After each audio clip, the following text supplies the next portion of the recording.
All right, and this is part two. I had complications with the other video, so this is part two of the module 3 content. And I'm just going to go ahead and share my screen again so we can briefly go through the food label section of the module. So bear with me one moment while I do that. And awesome. So now we have the nutrition facts label, also known as the food label, pulled up here. And as I was mentioning, I got this from the FDA website, so everything is updated for 2020. So this is what the food label should look like. A couple years ago, the FDA decided to revamp the food label in order to make it more user-friendly, and hopefully this is what they did. I think it's a lot easier to read. So I'd love to get your feedback on that as well.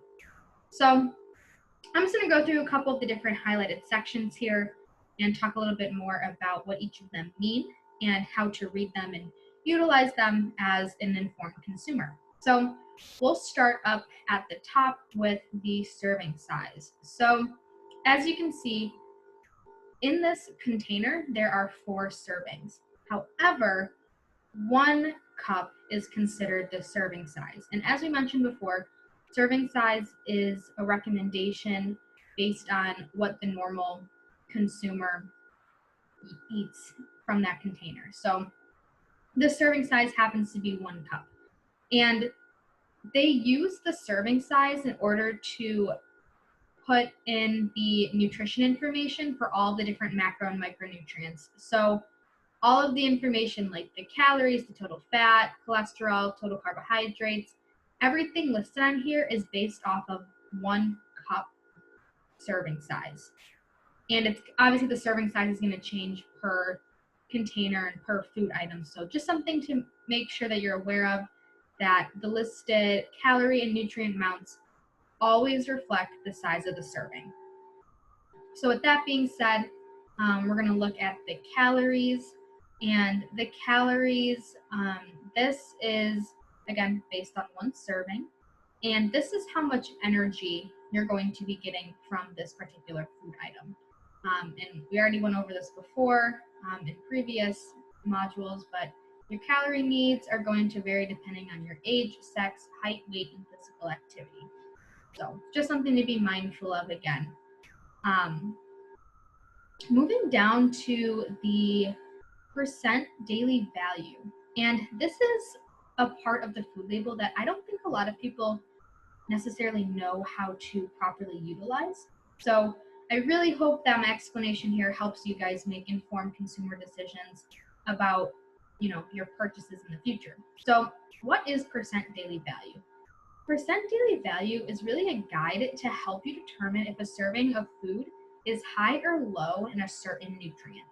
So in general, 5% daily value or less is considered low, and 20% or more is considered high.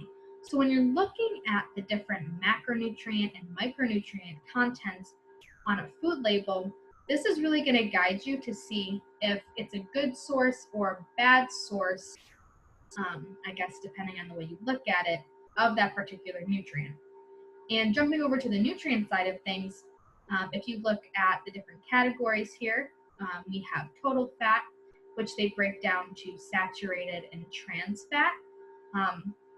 For some reason, a lot of food labels don't include the monounsaturated, but a good guide is if you see a food label mention that their total fat comes from, 4.5 grams of saturated fat, so you're thinking to yourself, where are the other ones coming from?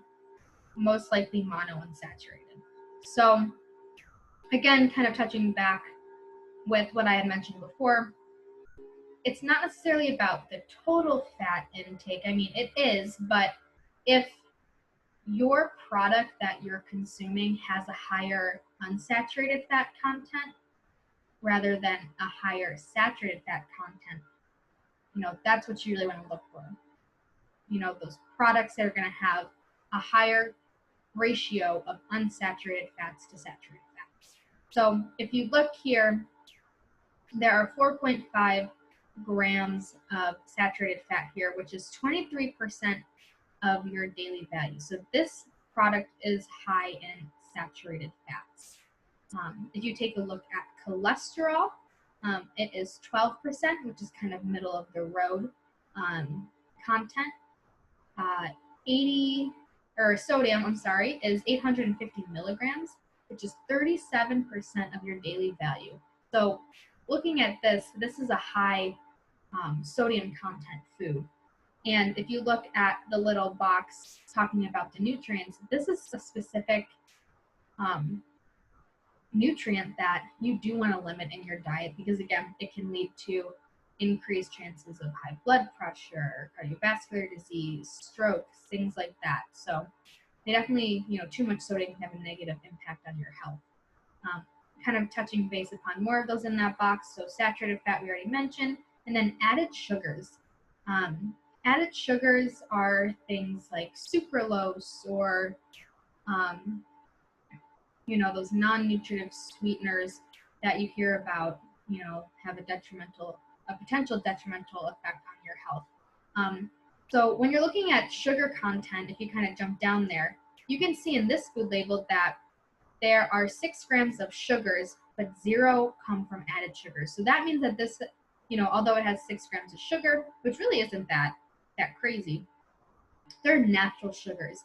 So they're going to come from natural products. And if you kind of think about it, your food label and your ingredient list should include things that you understand and that you know what is in there. So if there's a lot of additives and big words that you really don't understand that you have to look up, it's probably processed and it's probably not, the best natural source of food for you, to consume.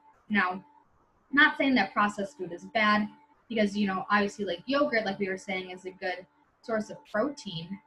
And that has to be processed. You can't just eat, or you can't get yogurt without processing it. But it's really looking at those ingredients in there. If there's, natural sugars, natural fruits, things like that. So just something to mention there. And then moving down the list some more with the fiber, this is 14% fiber, so pretty good source of fiber there. Middle of the road with carbohydrates, and then 15 grams of protein, which is within that 20 to 30 range for certain, so that's a good option for you. And looking back on the nutrients, things that the government and the USDA recommend getting more of would be dietary fiber, vitamin D and calcium, for good bone health, iron and potassium. So those are just some details that I think are important mentioning. As I said before, really knowing what is in the food you eat is really important and really empowering as well.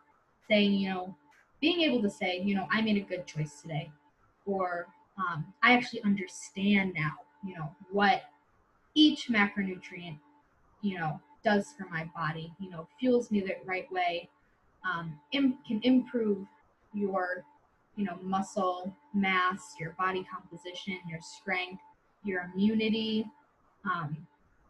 So really, having that knowledge is really empowering because when you fuel your body the right way, it's going to be able to function at its best. And that's really what I hope, you guys learn through this module. But again, if you have any questions, any concerns, let me know. I would be more than willing to answer any questions via Facebook. So again, feel free to reach out whenever and I'll get back to you. But other than that, thank you for joining and I will talk to you all again soon.